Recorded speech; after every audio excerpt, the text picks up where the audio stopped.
Bab 3. Etika berprofesi oleh kelompok 3. Anggota kelompok kami yaitu sebagai berikut. Langsung saja kita mulai. Organisasi berasal dari kata organon yang berarti alat bantu, yaitu sarana yang sengaja dibentuk untuk membantu manusia mencapai tujuan. Secara istilah, organisasi merupakan sistem sosial yang dikoordinasikan secara sadar dengan aturan yang disepakati bersama untuk mencapai tujuan tertentu. Unsur organisasi meliputi tujuan, pembagian kerja, hierarki kewenangan, dan sumber daya manusia. Keberhasilan organisasi ditentukan oleh efektivitas individu, kelompok, dan organisasi secara keseluruhan. Efektivitas individu dipengaruhi oleh perilaku, kemampuan, pengetahuan, sikap, motivasi, dan tekanan yang dialami. Efektivitas kelompok bergantung pada kohesivitas, kepemimpinan, struktur, peran, status, dan norma yang disepakati bersama. Sementara itu, efektivitas organisasi dipengaruhi oleh lingkungan, teknologi, strategi, struktur, proses, dan budaya organisasi. Efektivitas tersebut dapat terhambat oleh berbagai kendala seperti hambatan individu, mekanik, fisik, dan sistematik yang mengganggu proses kerja dan komunikasi dalam organisasi. Etika dalam berorganisasi. Yang pertama yaitu memiliki niat dan tujuan yang mulia. Sebuah organisasi didirikan karena adanya niat dan tujuan. Niat dan tujuan didirikan organisasi ini sangat menentukan langkah-langkah yang akan dilakukan dalam organisasi. Meskipun nantinya, keberlangsungan organisasi akan bergantung pada etos individu dan kelompok dalam organisasi tersebut. Jika niat dan tujuannya mulia, maka dibentuknya organisasi akan lebih bermanfaat sesuai dengan niat dan tujuannya. Sebagaimana dijelaskan dalam hadis riwayat Al-Bukhari dan Muslim yang artinya, semua amal perbuatan tergantung niatnya, dan setiap orang akan mendapatkan sesuai apa yang diniatkan. Barang siapa berhijrah karena Allah dan Rasul-Nya, maka hijrahnya untuk Allah dan Rasul-Nya. Dan barang siapa berhijrah karena dunia yang ia cari, atau wanita yang ingin ia nikahi, maka hijrahnya untuk apa yang ia tuju. Sebagai contohnya yaitu, organisasi yang bertujuan melayani kesehatan masyarakat akan fokus pada pelayanan kesehatan secara teratur untuk mengurangi jumlah penderita penyakit. B. Amanah. Seseorang dalam organisasi haruslah memiliki sikap amanah dalam mengemban tugas. Dengan adanya sikap amanah, pembagian tugas yang dilakukan oleh pembina organisasi menjadi lebih optimal. Sikap ini menimbulkan kepercayaan organisasi menjadi lebih tumbuh sehingga pemberi dan pelaksana tugas akan lebih ulet dalam tindakan. Jika sikap amanah tidak dilakukan di dalam organisasi, maka berbagai penyelewengan akan terjadi sehingga timbul keraguan untuk mempercayakan sebuah tugas dalam organisasi. Kemudian, organisasi akan mengalami penurunan dan menghilang dari permukaan. Oleh karenanya, sikap amanah adalah sikap yang harus ada dalam organisasi. Sebagaimana dijelaskan dalam hadis riwayat Ahmad, tidak ada iman bagi orang yang tidak amanah dan tidak ada agama bagi yang tidak memegang janji. Contoh sikap amanah dalam organisasi adalah menjalankan perintah dengan tanggung jawab, tidak melalaikan tugas, serta menjaga koordinasi yang baik antara pembina dan kelompok organisasi. Saling tolong-menolong. Dalam organisasi, pembagian tugas merupakan unsur yang sangat penting untuk mencapai tujuan bersama. Setiap anggota memiliki tanggung jawab sesuai dengan peran yang telah ditetapkan agar pekerjaan dapat berjalan secara teratur dan efektif.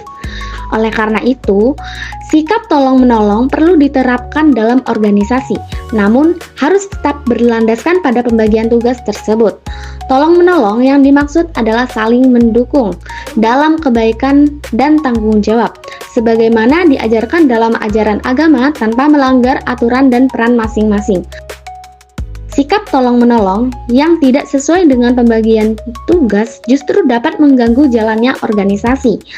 Anggota atau divisi seharusnya menyelesaikan tugasnya terlebih dahulu sebelum ikut membantu divisi lain. Bantuan sebaiknya diberikan dalam bentuk masukan, koordinasi, atau pengingat melalui forum resmi seperti rapat. Jika setiap anggota mencampuri tugas divisi lain tanpa aturan yang jelas, maka proses kerja menjadi tidak terarah dan hasil kegiatan organisasi tidak akan maksimal. berkomunikasi dengan baik. Untuk menjalankan organisasi yang baik, hubungan antar individu dan kelompok di dalam organisasi harus terjalin dengan baik. Hubungan yang baik dapat ditumbuhkan dan dijaga melalui komunikasi yang efektif.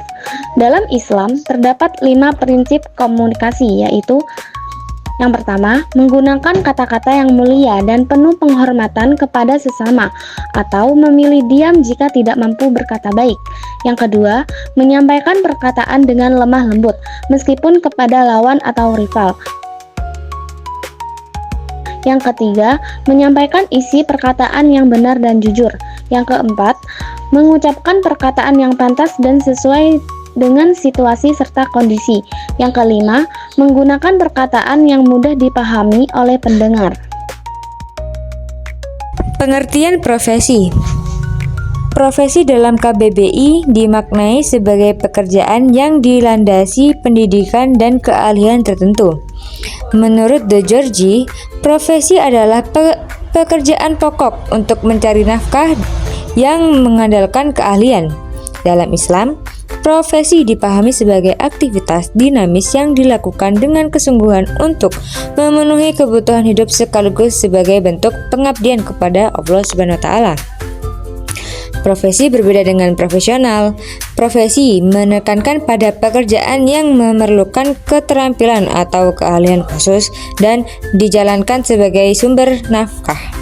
Sedangkan profesional adalah orang yang memiliki keahlian mengabdikan seluruh waktunya pada pekerjaan tersebut, hidup dari pekerjaannya, dan merasa bangga atas profesi yang dijalani.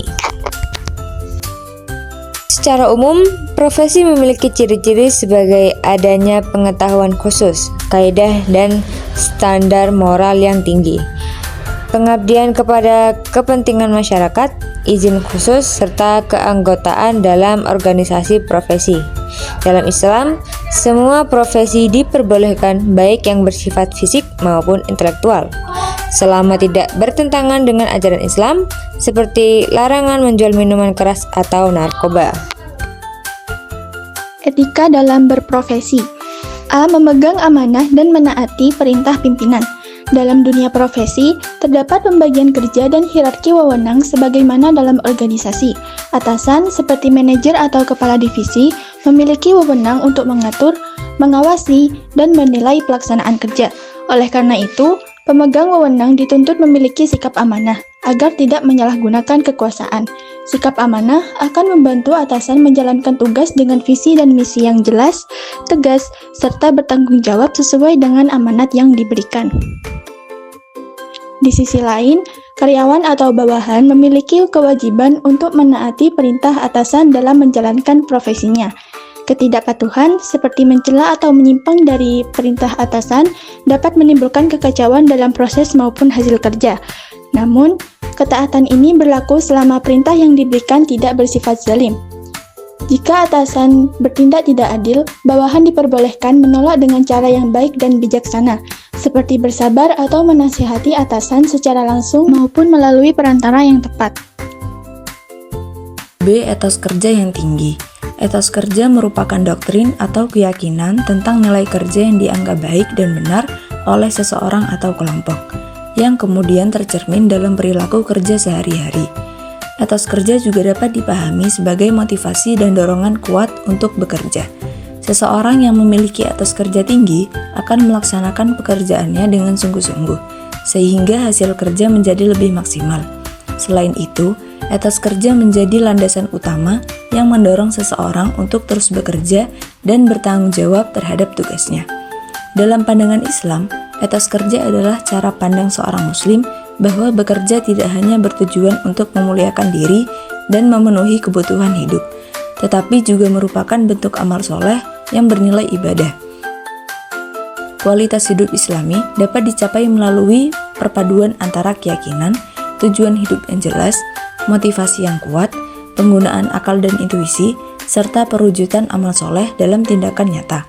Etos kerja yang tinggi menurut Gunnar Myrdal ditandai oleh sikap efisien, rajin, teratur, disiplin dan tepat waktu, hemat, jujur dan teliti, rasional dalam mengambil keputusan, terbuka terhadap perubahan, mampu memanfaatkan kesempatan, penuh semangat, tulus dan percaya diri, mampu bekerja sama, serta memiliki visi yang jelas dan berorientasi pada masa depan.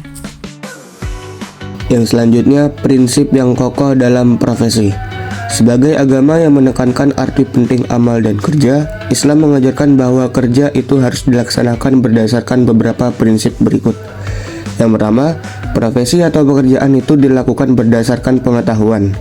Yang kedua, profesi atau pekerjaan harus dilaksanakan berdasarkan keahlian atau profesional, tekun, dan sungguh-sungguh. 3. Berorientasi kepada mutu dan hasil yang baik. 4. Profesi atau pekerjaan dilaksanakan dengan jujur, amanah, dan penuh tanggung jawab. 5. Profesi atau pekerjaan dilakukan dengan semangat dan etos kerja yang tinggi. 6. Pekerja ialah orang berhak mendapatkan imbalan atas apa yang telah ia kerjakan. 7. Kerja merupakan wujud eksistensi dan aktualisasi kemanusiaan. 8. Pekerjaan harus menjauhi larangan agama, baik dari jenis pekerjaan maupun dari cara pelaksanaannya. Yang terakhir, pekerjaan dilakukan dengan menjaga persaudaraan dan menghindari persaingan yang merusak hubungan. Terima kasih telah mendengarkan presentasi kami. Semoga ilmu yang didengar barusan dapat terserap dengan baik. Terima kasih banyak atas atensi teman-teman. Wassalamualaikum.